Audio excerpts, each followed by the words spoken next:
மிக மிக முக்கியமான தேர்தல். எனக்கு முன்னாலே பேசிய பல்வேறு கட்சியைச் சார்ந்த நண்பர்கள் ஏராளமான தகவல்களை சொல்லியிருப்பார்கள். விலைவாசி உயர்வு, வேலையில்லா திண்டாட்டம், இவைகளெல்லாம் தொடர்ந்து இருக்கக்கூடிய ஒரு நோய். அது உடனடியாக அப்படி தீர்க்க முடியும் என்று நாம் நினைக்கவில்லை. ஆனால் இந்த 10 ஆண்டு இந்த நாட்டிலே நடந்து கொண்டிருக்கக்கூடிய பாரதிய ஜனதா கட்சியினுடைய இந்த அரசு முற்றிலுமாக துடைத்தெறியப்பட வேண்டிய அரசு என்பதை வாக்காளர் பெருமக்கள், ஒருவேளை அவர்கள் பாரதிய ஜனதா கட்சியை சார்ந்தவர்கள் இங்கேயும் அங்கேயும் இருந்தால் அவர்கள் உள்பட தயவு செய்து யோசிக்க வேண்டும் என்பது இந்தியா கூட்டணியினுடைய வேண்டுகோள். இந்தியாவிலே அதை முறியடிப்பதற்கான அதிகமான வாய்ப்பு இருக்கக்கூடிய இயக்கங்கள் திராவிட முன்னேற்ற கழகம் என்பதை நாம் தயவு செய்து மறந்துவிடவே கூடாது.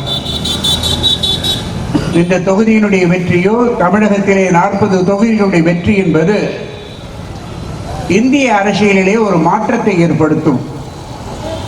கேரளத்திலே இடதுசாரிகளுடைய வெற்றி என்பது அந்த மாற்றத்தை மேலும் மேலும் அழுத்தமாக ஏற்படுத்தும். இதர மாநிலங்களை பற்றியெல்லாம் நான் இப்பொழுது செல்ல விரும்பவில்லை.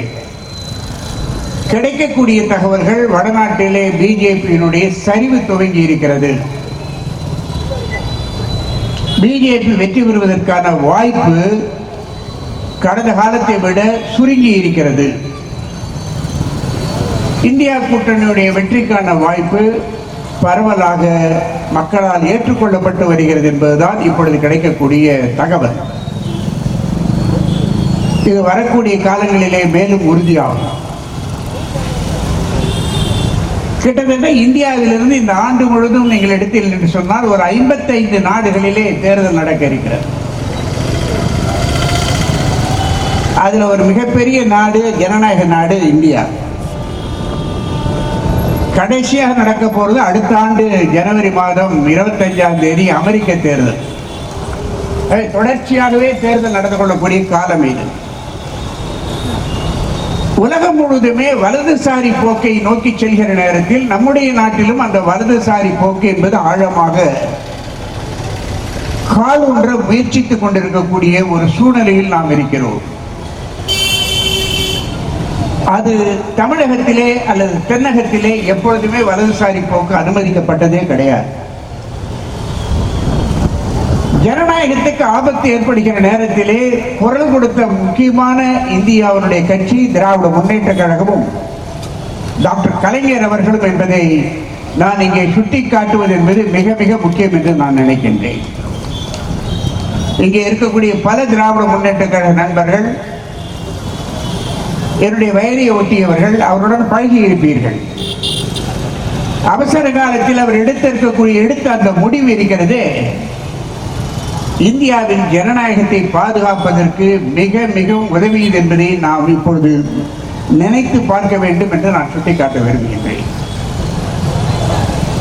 இந்த தேர்தல் ஜனநாயகத்தை பாதுகாக்க வேண்டுமா வேண்டாமா என்பதுதான் தேர்தல். அன்று கலைஞர் சொன்ன ஒரு வார்த்தை, வீடு இருந்தால்தான் ரோடு மாற்ற முடியும் என்று அவர் குறிப்பிட்டார். அப்ப வீடு வேண்டுமா வேண்டாமா என்பதை நாம் முடிவு செய்ய வேண்டும் என்று ஆளுகின்ற பாரதிய ஜனதா கட்சி இந்த நாட்டினுடைய ஜனநாயகத்தை அழிக்க விரும்புகிறது. ஒருவேளை கம்யூனிஸ்ட் கட்சி பிடிக்காதவர்கள், மார்க்சிஸ்ட் கட்சியை பிடிக்காதவர்கள், திமுகவை பிடிக்காதவர்கள், அதிமுகவை பிடிக்காதவர்கள், காங்கிரஸ் இயக்கத்தை பிடிக்காதவர்கள் பாரதிய ஜனதா கட்சிக்கு போயிருக்கலாம். அவர்களும் யோசிக்க வேண்டும். இந்த நாட்டினுடைய ஜனநாயகத்தை ஒரு முடிவுக்கு கொண்டு வருவது, மாநிலங்களுடைய உரிமைகளை முற்றிலுமாக அழிப்பது, அப்படிப்பட்ட ஒரு புதிய சூழ்நிலை. நீங்கள் என்னை கேட்கலாம், நீ எங்கிருந்து இந்த ஆருடத்தை சொல்கிறாய் என்று. பாரதிய ஜனதா கட்சி என்பதே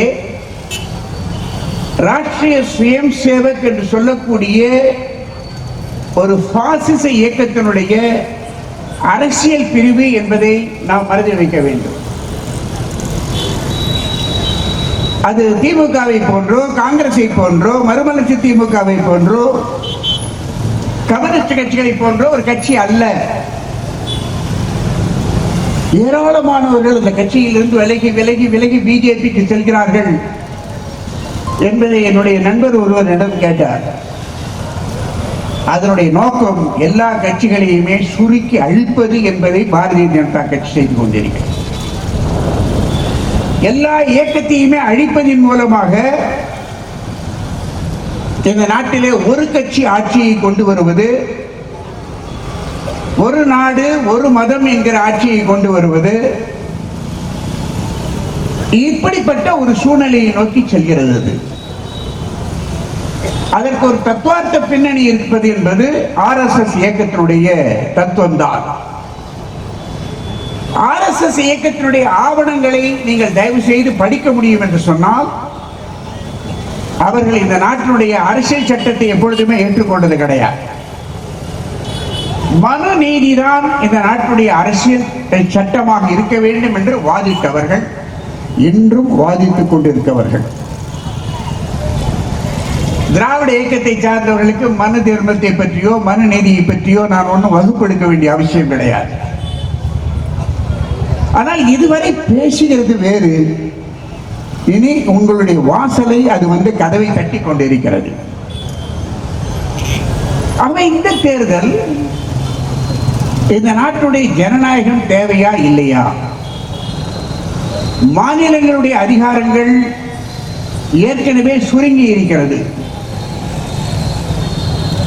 இப்போ ஒன்றும் பெரிய மாநில அதிகாரம் கிடையாது. இந்தியாவில் ராஜகோபாலாச்சாரி தமிழ்நாட்டில் முதலமைச்சராக இருக்கிற பொழுது மாநிலங்களுடைய அதிகாரம் எவ்வளவு என்று அவரை கேட்ட பொழுது முதலமைச்சரை குளோரிஃபைடு முனிசிபாலிட்டி என்று பதில் சொன்னார்.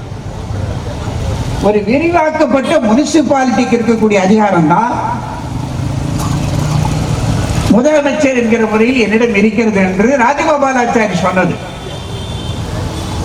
இன்னைக்கு தமிழக முதலமைச்சரிடமோ, கேரள முதலமைச்சரிடமோ, கர்நாடக முதலமைச்சரிடமோ அல்லது எந்த ஒரு முதலமைச்சரிடமோ இருக்கக்கூடிய அதிகாரம் என்ன என்பதை உங்களுடைய சிந்தனைக்கு நான் விட்டுவிடுகிறேன். வாக்காளர்களுடைய சிந்தனைக்கு அதை பரிசீலிக்க வேண்டும் என்று நான் கேட்டுக்கொள்கின்றேன். இந்த தேர்தல் ஜனநாயகத்தை பாதுகாக்க வேண்டும். பெண்களை இரண்டாம் தர பிரதிநிதியாக பேசுவது முழுவதும் இஸ்லாமியர்களை இரண்டாம் தர பிரதிநிதியாக்குவார்கள், கிறிஸ்துவர்களை இரண்டாம் தர பிரதிநிதியாக்குவார்கள், பெண்களையும் இரண்டாம் தர பிரதிநிதிகள் ஆக்கக்கூடிய ஆணாதிக்கம் நிறைந்த ஒரு தத்துவம் தான் RSS தத்துவம்.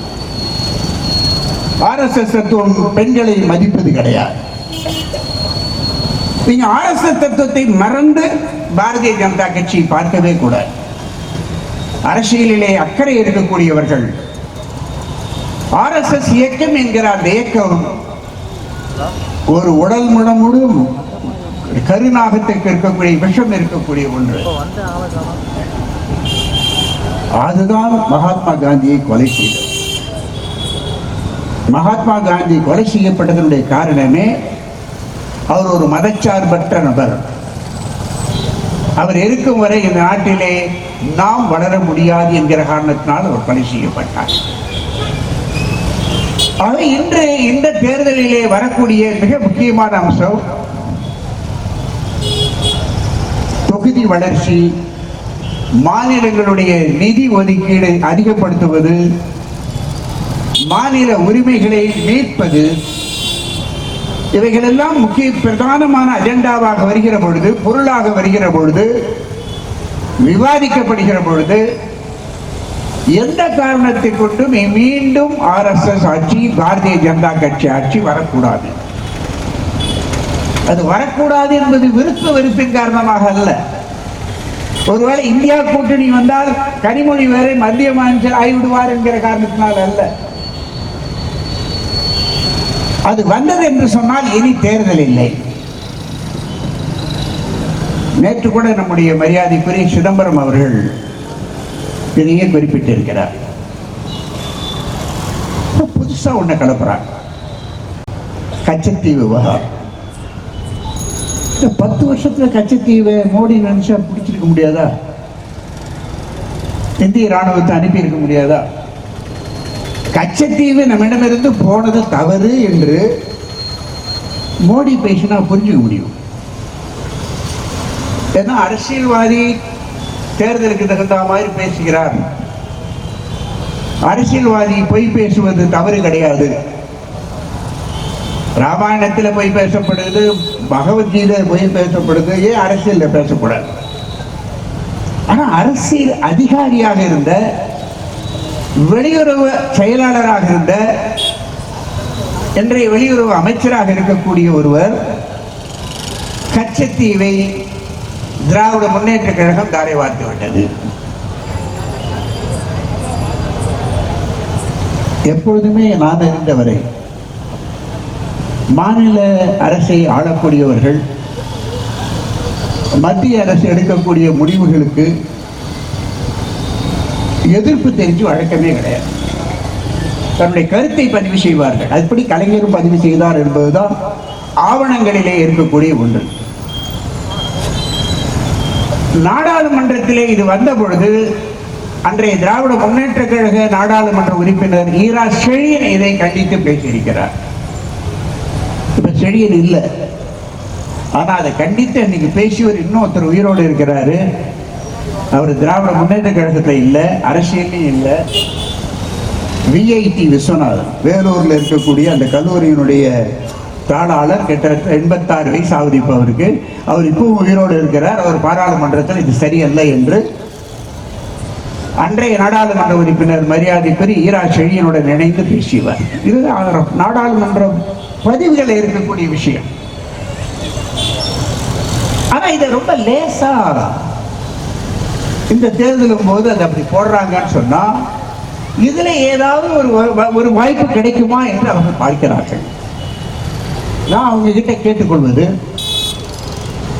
எங்களுக்கு எனக்கும் சகோதரி கனிமொழிக்கோ வெளியுறவு அமைச்சர் நல்லா பழக்கமானவர். தாயார் தஞ்சை மாவட்டத்தை சேர்ந்தவர், தகப்பனார் திருச்சி மாவட்டத்தை சேர்ந்தவர், அவர் தமிழ்நாட்டை சார்ந்தவர். படிப்பெல்லாம் அவர் டெல்லி. சுப்பிரமணியம் அவர்கள் மிகப்பெரிய அறிவுஜீவி. சீன நாட்டினுடைய இந்திய தூதராக இருந்தவர், அமெரிக்காவினுடைய இந்திய தூதராக இருந்தவர். அவர் இப்ப திடீர்னு சொல்றது என்பதுதான், ஏன்னா அவருக்கு முன்னாடி இருந்த அதிகாரிகள் செய்ததை இவர் சொல்வது என்பதுதான் அதிர்ச்சி அளிக்கக்கூடிய. மோடி சொன்னா கவலைப்பட வேண்டிய அவசியம் இல்லை. மோடி என்ன பேசுவாரு, என்னென்ன கூட்டத்தில் என்ன பேசினார், எனக்கு முன்னாடி பேசணும்னு சொன்னார். ஆனா ஒரு அரசு அதிகாரியாக இருந்தவர், வெளியுறவுத்துறையினுடைய அதிகாரியாக இருந்தவர், இன்றும் தன்னுடைய ஆவணங்களை கையில் வைத்திருப்பவர். இந்த ஒப்பந்தம் நடந்தது 76ஆம் ஆண்டு, 50 ஆண்டுகளுக்கு மேல் ஆகிவிட்டது. அரசு ஆவணங்களை வெளியிடுவதில் எந்த தவறும் கிடையாது. ரகசியமா இருக்க போறதில்லை. இனிமே எந்த ரிசர்ச் ஸ்டூடெண்ட்டும் போய் படிக்கலாம். அதுல திராவிட முன்னேற்ற கழகம் அல்லது இதர கட்சிகளோ ஆற்றிய பங்கு என்ன, அன்று வாஜ்பாய் சொன்னது என்ன, அன்று அத்வானி ஏதாவது சொன்னாரா, அப்படி சொல்லியிருந்தால் என்ன சொல்லியிருப்பார், இவைகள் என்று புதிதாக கிளப்பப்படக்கூடிய விஷயங்களுக்கு இன்றைய தலைமுறை, முன்னாள் வயதான திராவிட முன்னேற்ற கழகத்தை சார்ந்தவர்கள் அல்லது நீண்ட நாட்களாக திராவிட முன்னேற்ற கழகத்தில் இருக்கக்கூடிய நகர செயலாளர் போன்றவர்கள் அதை பற்றி கவலைப்பட மாட்டாங்க. ஆனா பொதுவாக நம்முடைய வாக்காளர் பெருமக்கள் அதை பற்றி கவலைப்படுவாங்க. அது என்ன கச்சத்தீவை விட்டுட்டாங்களாமே.